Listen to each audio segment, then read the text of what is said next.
अरे आ गए आप लोग। यार शिट, क्या करें। आ गए आप लोग? नहीं हो पाया ना। आ गए? किसने बुलाया? किसने तुमको परमिशन दी अंदर आने की? किसकी परमिशन से तुम अंदर आए? बोला था ना, मना किया था ना मैं। वाओ यू कैम, आ गए, फाइनली आ गए। ओके, मतलब तुम आ ही गए। हाँ यार, कोई काम नहीं था तो क्या करे, आना ही पड़ा। वीडियो शूट करो। कितना वीडियो शूट करे, कितना? कुछ मतलब ही नहीं निकल रहा इतना वीडियो शूट करने का। वाह यार, वीडियो शूट करने का कितना सारा फायदा है। सी ना, you are just becoming a mega star, people are liking you. लोग आपको पसंद कर रहे हैं। कौन बोला लोग लाइक कर रहे हैं? कुछ लाइक नहीं करते हैं, ये सब फालतू की बकवास है, कुछ भी नहीं होता। डोंट वरी, कुछ हुआ नहीं ना।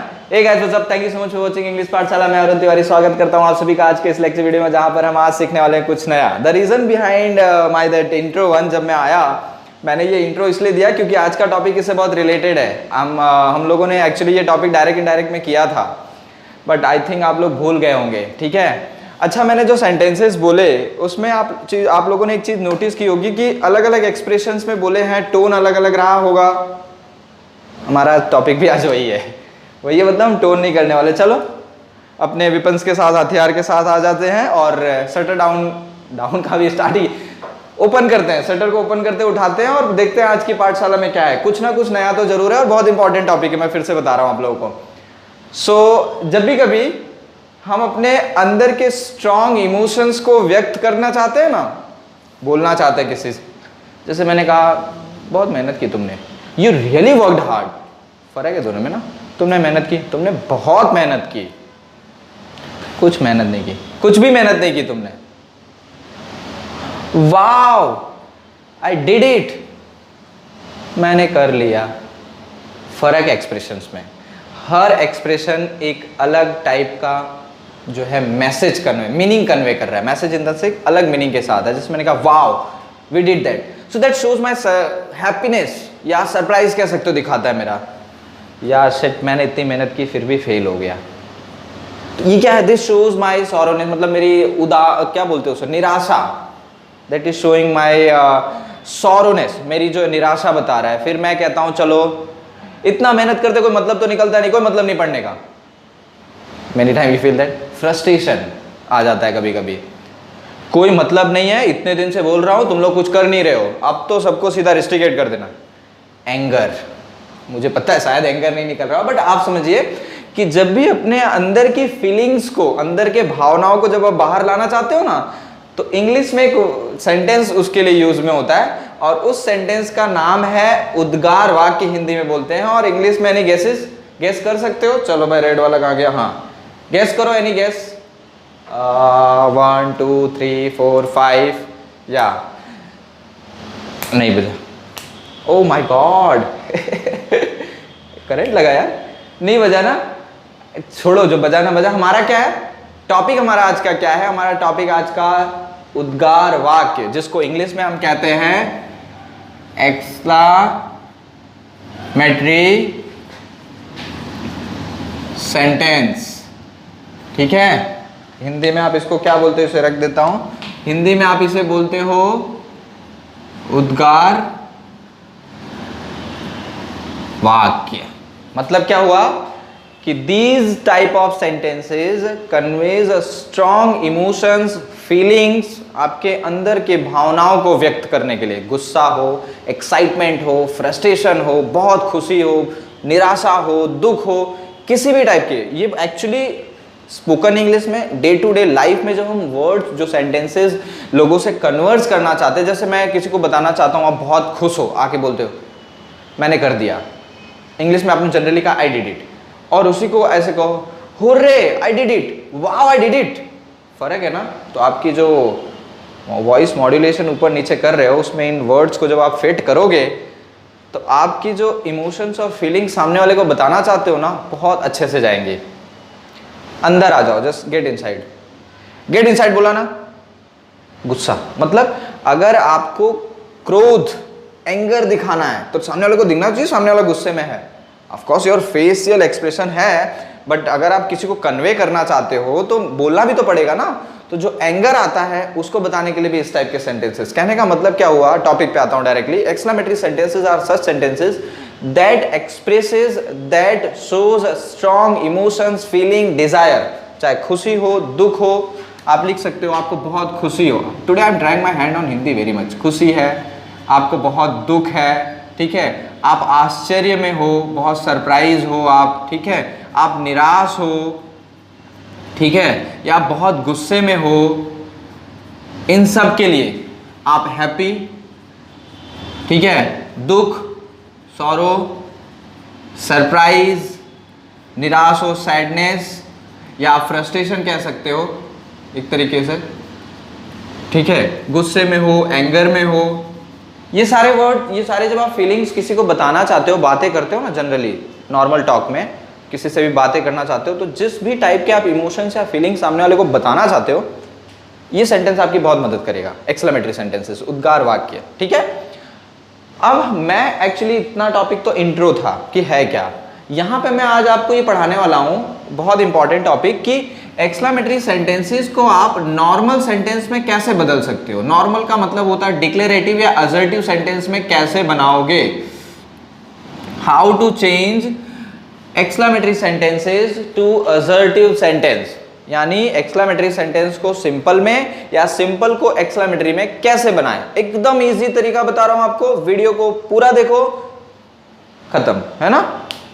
वीडियो के एंड तक आपका सारा काम है, बच गए, देखो पूरा काम तमाम, ठीक है। मैं इसे इरेज करता हूं, आपको जरा एक्सप्लेन करता हूं एक्सक्लेमेटरी सेंटेंसेस को आप चेंज कैसे करोगे। और एक्सक्लेमेटरी सेंटेंसेस जो स्टार्ट होते हैं व्हाट और हाउ से, उनकी स्ट्रक्चर के साथ आपके पास में आता हूं। यहां पर देखो एक्सक्लेमेटरी सेंटेंसेस, एक तो है व्हाट से, ठीक है, दूसरा है हाउ से, ठीक है,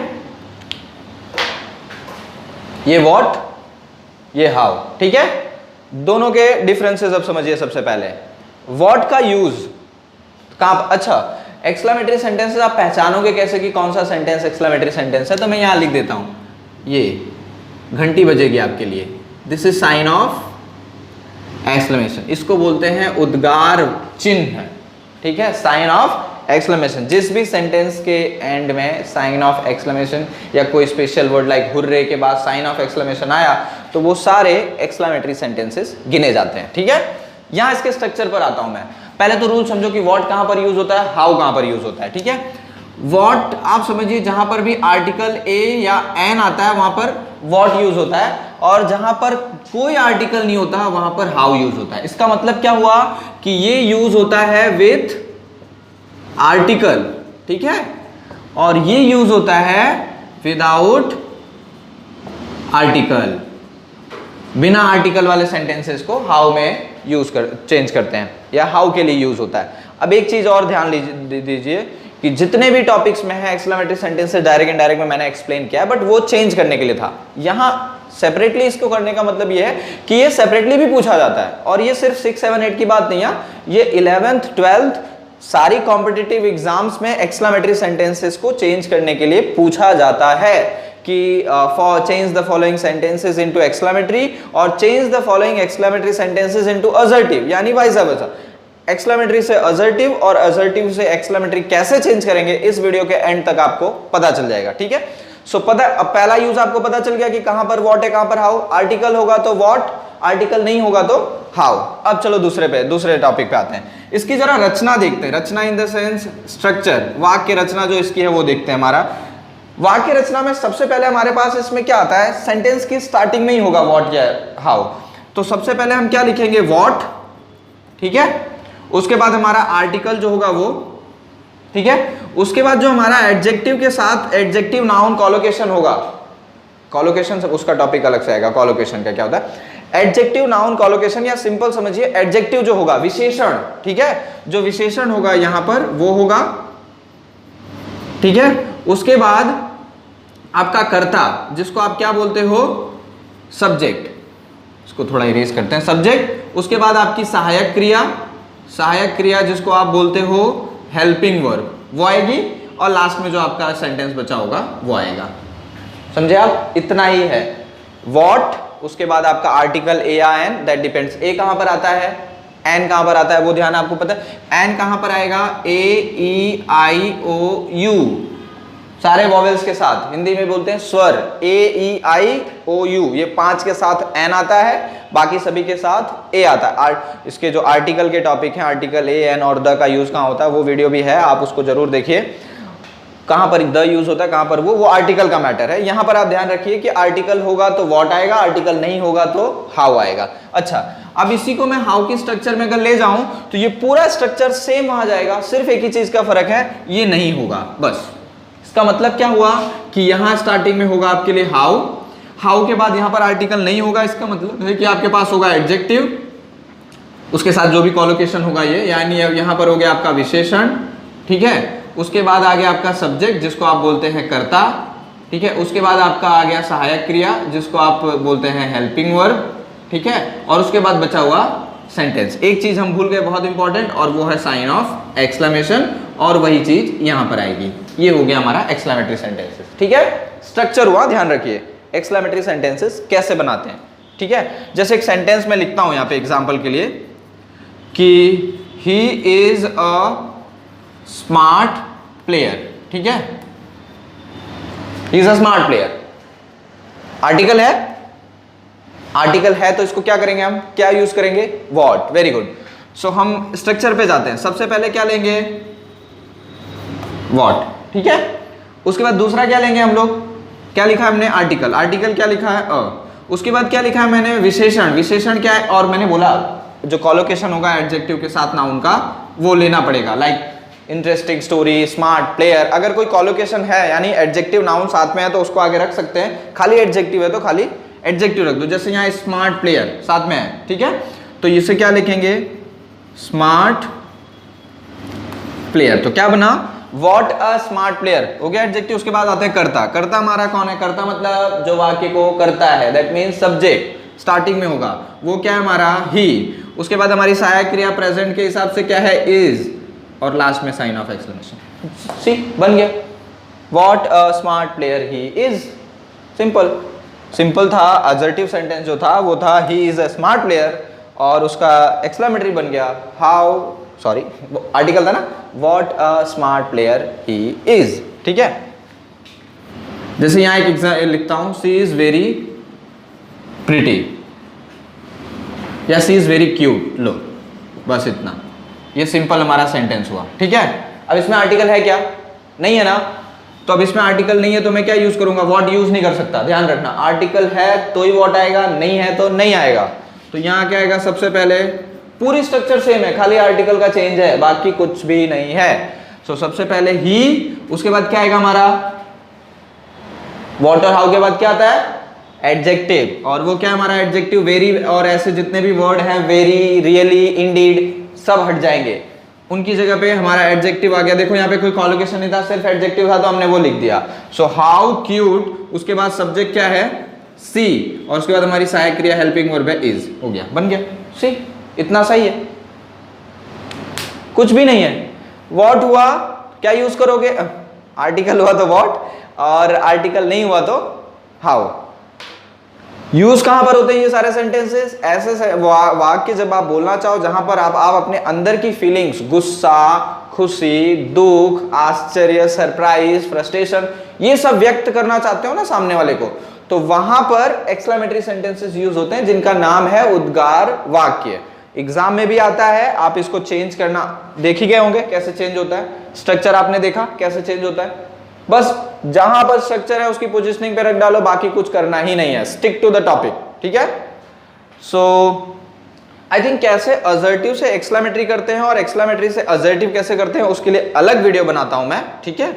यहां पर इस वीडियो में सिर्फ आपको इतना पता चल गया होगा कि एक्सक्लेमेटरी सेंटेंसेस क्या है। तो एक्सक्लेमेटरी सेंटेंसेस वो सेंटेंसेस हैं जिनका उपयोग हम किसके लिए करते हैं, हमारे स्ट्रॉन्ग डिजायर्स, फीलिंग्स, इच्छाओं को बताने के लिए। नॉर्मल सेंटेंसेस, मैं खुश हूं, मैं आज बहुत खुश हूं, फर्क हो जाता है ना दोनों में। तो जो आपकी फीलिंग्स होती हैं उनको ये व्यक्त करते हैं। वो बहुत सारे हैं, अलास, हुर्रे, वाव, ओह, आह, ऐसे वो सब नॉर्मल मतलब जनरल बोलने के लिए। बट जो चेंज करने के लिए आता है, exclamatory to assertive, assertive to exclamatory, वो व्हाट और हाउ से आता है, ठीक है। व्हाट और हाउ से आएगा तो व्हाट आर्टिकल के लिए होगा और हाउ बिना आर्टिकल के सेंटेंस के लिए। स्ट्रक्चर सेम है। सो होप, उम्मीद करता हूं आपको ये exclamatory sentences of course clear ही है। क्लियर हो गया है तो जरूर लाइक और सब्सक्राइब तो बनता है भाई, अभी तो मुझे चाहिए ही चाहिए कैसे भी, बिकॉज बहुत बड़ा सरप्राइज भी है। अब वो बाद में बताऊंगा मैं, जब थोड़े कुछ दिनों में मिलेगा आप लोगों को। So please guys, if you like the videos, पसंद आया तो जरूर दैट थम्स अप चलिए चाहिए, सब्सक्राइब करिए and do share with your friends. जिनको जरूरत है उन्हीं को करना, जिनको नहीं उनको बिल्कुल मत करना, ठीक है। So let us meet in the next video. अगले वीडियो में मिलते हैं, तब तक के लिए अपना ध्यान रखिए, आसपास साफ सफाई रखिए, बहुत बहुत जरूरी है साफ सफाई के लिए। आई थिंक स्वच्छता सर्वेक्षण भी लिस्ट आई है कल परसों में। Indore again top, congratulation to municipal corporation of Indore. I think 3 consecutive year, लगातार 3 साल पहले रैंक पे आए हैं वो। So heads off to them, उनके वहाँ के गवर्नमेंट को और उनके जो महानगर पालिका है उनके लिए एक बहुत अच्छी खुशखबर है। So we have to also, and this is public participation, public का पार्टिसिपेशन है, that's why they are able to reach to such a goal. हमें भी यही करना है। सो चलिए इस मैसेज के साथ अपना ख्याल रखिए, घर वालों का भी ख्याल रखिए। तब तक मिलते हैं नेक्स्ट वीडियो में। बाय बाय दोस्तों, लव यू।